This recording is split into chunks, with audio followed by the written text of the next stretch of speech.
हिजो भनेको गल्तीहरू सुधार्नु भयो त 80% नी प्रब्लम त्यसबाट नै ठिक हुन्छ। अब आउनु सल्युसनतिर जाउँ। के गर्ने त? घुँडा बचाउने स्मार्ट रुल्स भनेका यिनै हुन्।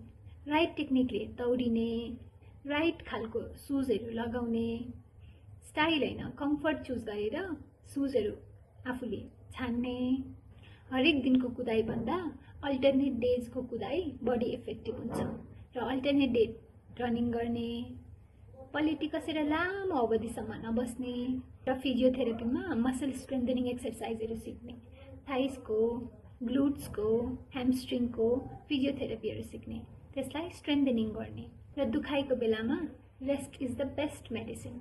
आराम गर्ने। वार्मअप बिनाको एक्सरसाइज भनेको इन्जिन ऑयल बिनाको मेसिन जस्तै हो।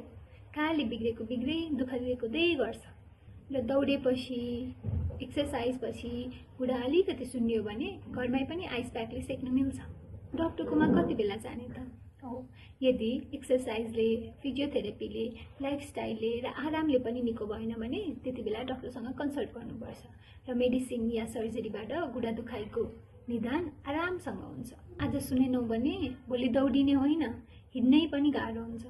यो भिडियो सेभ गरौँ, घुँडा दुखाइसँग लडिरहनु भएका आफन्तलाई सेयर गरौँ र follow for pain free movement.